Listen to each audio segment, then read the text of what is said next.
Okay जी, आज का हमारा है लेक्चर नंबर 2 कॉमर्स का और पेज नंबर है आपका 80। डिस्कस करेंगे हम डिफरेंट डिसएडवांटेजेस ऑफ पार्टनरशिप।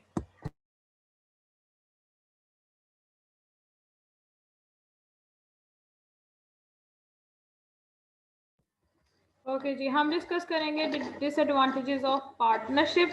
इस लेक्चर से पहले हमने कैरेक्टरिस्टिक्स ऑफ पार्टनरशिप पढ़ लिए हुए हैं, एडवांटेजेस ऑफ पार्टनरशिप पढ़ लिए हुए हैं। मैंने कुछ पॉइंट्स पढ़ाए थे, बाकी मैंने आपको कहा था कि जी कि उनको खुद स्टडी कर लीजिएगा। लेकिन डिसएडवांटेजेस ऑफ पार्टनरशिप मैं आप लोगों को खुद एक्सप्लेन करूंगी। सबसे पहला पॉइंट है जी अनलिमिटेड लायबिलिटी, उर्दू में कहें तो आपकी गैर महदूद जिम्मेदारी। जहां हमने कैरेक्टरिस्टिक्स में इस पॉइंट को डिस्कस किया था, यहीं आपके डिसएडवांटेजेस में एक बार फिर ये आ गया है जी गैर महदूद जिम्मेदारी या अनलिमिटेड लायबिलिटी। तो ये डिसएडवांटेज या नुकसान क्यों है? क्योंकि इन केस ऑफ पार्टनरशिप की शराकतदारी के कारोबार में जब आपका बिजनेस वाइंड अप हो रहा होता है या अगर आपको कभी लॉस फेस करना पड़ गया है तो अनलिमिटेड लायबिलिटी की वजह से आपके पर्सनल एसेट्स भी इसमें आपको सेल आउट करने पड़ सकते हैं to just clear out your liabilities. Second point है जी लैक ऑफ कैपिटल। अच्छा, अब आप सोच रहे होंगे जी कि नुकसानात में आपका लैक ऑफ कैपिटल या सरमाए की कमी क्यों आया है? क्योंकि हमने सबसे बड़ी करेक्टरिस्टिक्स या सबसे बड़ा एडवांटेज ही इसका लार्जर कैपिटल या कसीर सरमाया पड़ा था। In comparison with soul tradership, जब आप वाहिद मलकियती कारोबार कर रहे होते हैं तो वहां हमने कहा था जी आपको पार्टनरशिप इसीलिए ज्वाइन करनी पड़ी या पार्टनरशिप बिजनेस इसीलिए हमने कहा कि ज़्यादा अच्छा है कि सोल ट्रेडरशिप में एक ही बंदा पैसा लाएगा और वो बहुत महदूद क्वांटिटी या लिमिटेड क्वांटिटी होगी। लेकिन in comparison with joint stock company जो कि आपकी थर्ड फॉर्म ऑफ बिजनेस है, आपकी पार्टनरशिप में भी अगर कभी पैसों की जरूरत पड़ सकती है तो हो सकता है पार्टनर्स के पास मजीद पैसा ना हो, या आपको अगर बिजनेस को ग्रो करना है तो आपको लोन लेना पड़े, आपके पार्टनर्स के पास इतना पैसा खुद के पास ना हो। इसीलिए हम इसको कह रहे हैं जी लैक ऑफ कैपिटल भी इसकी एक और डिसएडवांटेज है। थर्ड पॉइंट है जी अनसर्टेनिटी। अनसर्टेनिटी को उर्दू में कहते हैं गैर यकीनियत, यानी आपको किसी चीज पे किसी सिचुएशन पे यकीन ना होना। अनसर्टेन इसलिए है जी, सोल ट्रेडरशिप में भी हमने कहा था कि आपका मालिक जैसे ही मर गया, बीमार हो गया, आपका बिजनेस बंद हो गया। पार्टनरशिप में भी अगर नंबर ऑफ पार्टनर्स 10 है, 20 है, 15 है, जितने भी हैं, विदाउट रिगार्ड मैक्सिमम 20 होने चाहिए, इससे ज्यादा नहीं होने चाहिए। लेकिन वो कहता है कि आपके लॉस के अकॉर्डिंगली उन 20 में से कोई एक इवन अ सिंगल वन अगर बीमार हो जाता है, माजूर हो गया है, उसके राइट्स एंड ड्यूटीज, और अच्छा सबसे बड़ी बात अगर वो पागल हो गया है, शॉर्ट टर्म मेमोरी लॉस भी है या कोई और रीजन है जिसकी वजह से वो अपना बिजनेस कंटिन्यू नहीं कर सकता, तो आपका पूरा का पूरा पार्टनरशिप बिजनेस खत्म हो जाता है। ठीक है जी, आपको अपनी पार्टनरशिप डिसॉल्व करनी पड़ सकती है, बल्कि ऑटोमेटिकली वो खत्म हो जाती है। तो ये अनसर्टेनिटी है जी कि किसी भी टाइम अगर किसी एक पार्टनर को कुछ हो जाता है तो बाकी 19 का बिजनेस भी साथ ही खत्म हो गया। फोर्थ पॉइंट है जी लैक ऑफ पब्लिक कॉन्फिडेंस। अवाम का इस पे एतमाद बहुत कम होता है जी। क्यों? क्योंकि हमने कहा in case of not registered, जब आपने अपनी पार्टनरशिप को रजिस्टर नहीं करवाया हुआ, वो गवर्नमेंट के रूल्स एंड रेगुलेशंस के अंडर नहीं आ रही, रजिस्ट्रार ऑफिस में रजिस्टर नहीं है, आप अपने पब्लिक को अकाउंट्स जो आपकी आवाम है वो आपके प्रॉफिट एंड लॉस से अगर वाकिफ नहीं है तो फिर आवाम का आपके तो ऊपर एतमाद भी कम होगा।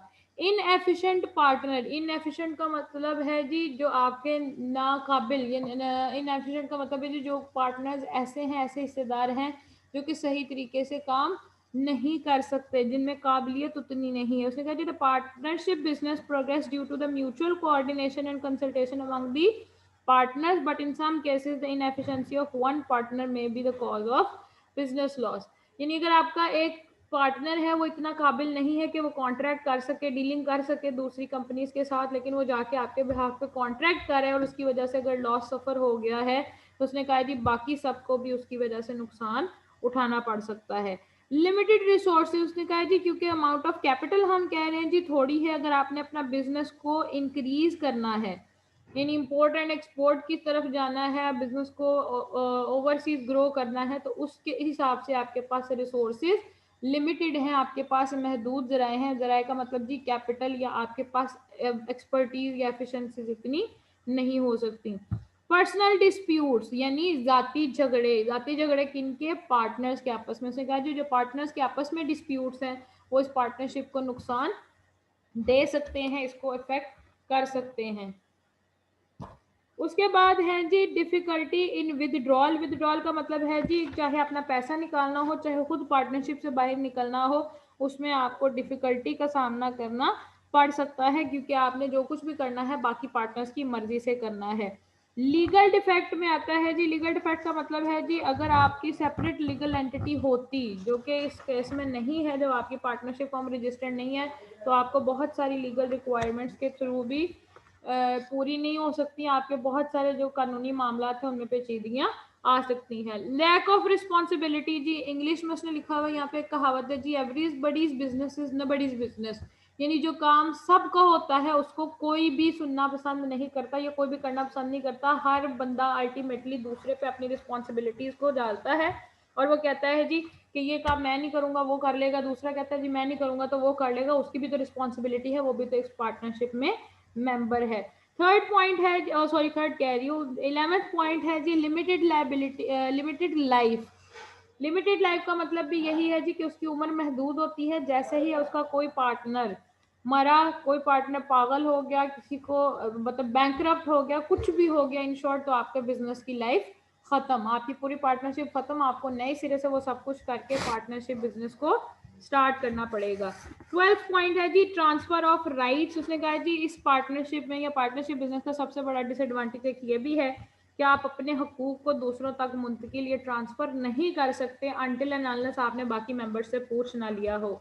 लैक ऑफ सीक्रेसी, राजदारी की कमी होती है जी, जब तक आपके 20 के 20 लोगों को सारे सीक्रेट्स पता है, वो जाके हो सकता है किसी और के साथ शेयर कर रहे हो, कुछ और कर रहे हो, तो वो आपका लैक ऑफ सीक्रेसी हो जाती है जी, यानी कि आपके सारे राज बाहर निकल सकते हैं। डिले इन डिसीजन, जब किसी एक बंदे ने अकेले ने डिसीजन लेना होता है तो वो ले सकता है, हाँ अगर सारों की मर्जी से करना हो तो आपको जो डिसीजन एक दिन में लेना होता है वो आपके 10 दिन 15 दिन आराम से लग जाते हैं। लास्ट है जी डिवाइडेड कंट्रोल, जब आपने कहा जी कि सबको उनकी मर्जी हासिल है, सब अपनी मर्जी से काम कर सकते हैं, तो हर बंदा अपना बॉस खुद होगा। किसी एक शख्स के पास कंट्रोल हो तो वो सारे मिलकर काम या कि सबको एक जगह हैंडल कर भी ले, लेकिन उसने कहा है जी जब सब बंदे अपनी एबिलिटीज के अकॉर्डिंगली पार्टनर्स में डिवाइड कर दिया जाता है काम, तो कंट्रोल भी आपका डिवाइडेड हो जाता है, हर बंदा दूसरे को आंसरेबल नहीं होता, वो कहता है जी मैं अपनी मर्जी करूंगा, दूसरा कहता है मैं अपनी मर्जी करूंगा। ठीक है जी, यहाँ तक अगर किसी को कोई प्रॉब्लम हो तो मुझे पूछ सकता है। इसके बाद आपके बेस्ट पार्टनरशिप के कुछ पॉइंट्स हैं वो आप एक दफ़ा देख लीजिएगा, हमने लेक्चर में अच्छे से डिस्कस कर लिए थे। ठीक है जी, आज के लिए इतना काफ़ी है, आई थिंक सो।